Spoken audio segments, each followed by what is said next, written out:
Welcome back, friends. Um, the last video was stopped suddenly because the software I am using permits only 10 minutes to capture. Anyway, we are discussing about molecular solids. Okay, so molecular solids will be composed of molecules, and molecules can be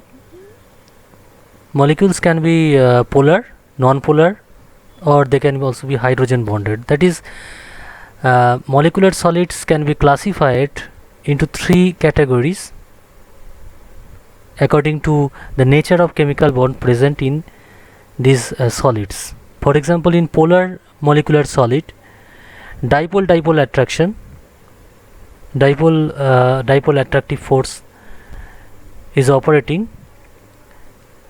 that is holding the molecules together to form a molecular solid. In non-polar molecular solid, Van der Waals dispersive force, look here, the instantaneous dipole that is forming here. Both the neon atoms are non-polar, but when two neon atoms come close to each other, some separation of negative and positive charge takes place, which helps them to bind together. This is called Van der Waals dispersive force. And the last one example is a solid neon. Non-polar solid can be solid neon or solid helium, etc. And the last one is a hydrogen bonded. Familiar example is ice. We know each water molecule, this one is oxygen, red, and these white balls are hydrogen atoms. Each oxygen molecule forms two hydrogen bonds. The blue bonds are hydrogen bonds. You see here, the blue bonds are hydrogen bonds. We can magnify this.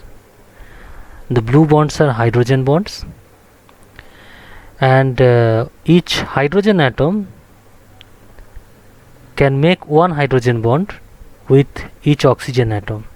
By this way, each water molecule can form 4 hydrogen bonds. 1, 2, 3 and 4 hydrogen bonds. So hydrogen bonded molecular solids are like this. Okay, now having classified about the crystalline solids, we are going to the next section, that is discussing the basic crystal structure, basic component of crystal structure. Now, since crystals have different geometric shapes and regular patterns, we need to start with an example first, and that can be a cube, that can be a sphere. Let us take a cube. Okay, cube is three-dimensional geometric object, we know. Now let us revise. We know everything else about cubic geometric parameters. Let us revise those parameters once again. Suppose this one is a cube, this one is a cube, and this is the x-axis,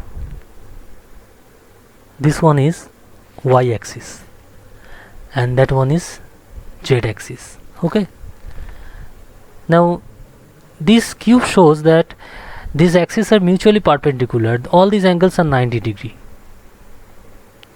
It can happen that in other type of 3D shape, like parallelopiped or rhombohedral type, basically cubic type shape, but those mutual angles between the XYZ axis will not be 90 degree there. So it can have any values. For example, we can designate those angles like this angle is alpha, that angle is beta, and that angle is gamma. Okay, angle between the axis, different axes. And then this is called edge of a cube or any geometric object. This is called edge. So how many edges are there in a cube? You can easily count that. That is a task for you. Edge, we can also designate edges like this length as A.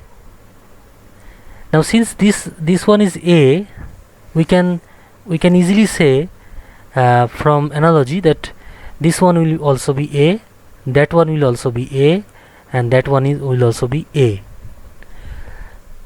Suppose this length is called B. This length is B. Then this length will also be B.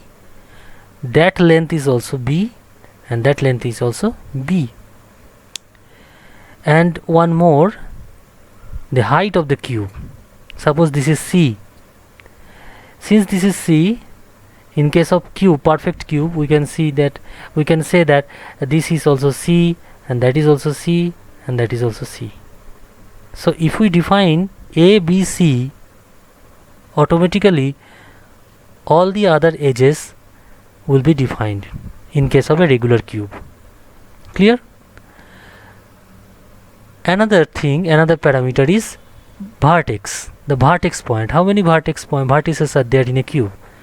1, 2, 3, 4, 5, 6, 7, 8. 8 vertices in a cube. So these are called vertex points. And then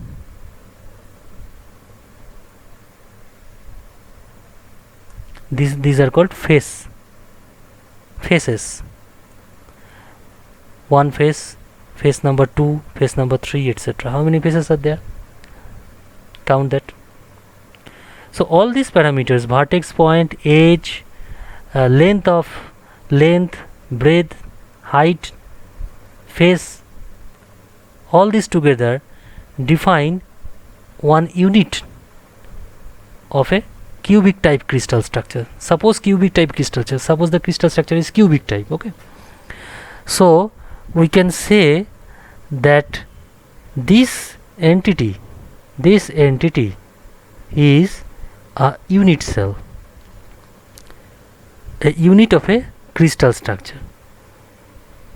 So how does this make sense? A unit of a crystal structure, what is that? Let us see. Before that, an assignment: list the number of vertices, edges and faces for the following 3D cell types: cubic, hexagonal and trigonal prismatic. Let us see the time, please. 43. Okay, the next. So what we are saying that unit cell. What is the implication of unit cell?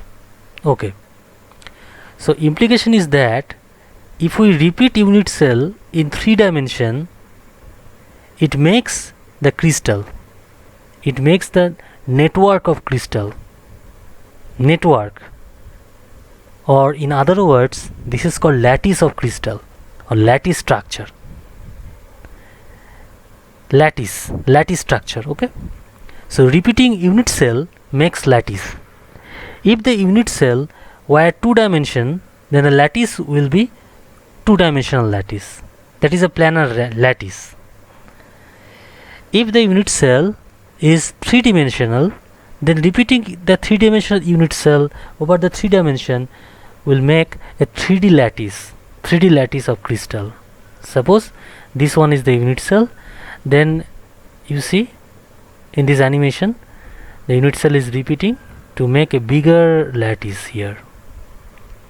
And what are these points? These points are called lattice points. And what are these? These are called motifs. Okay, these are called motifs. Motifs are particles that constitute that lattice.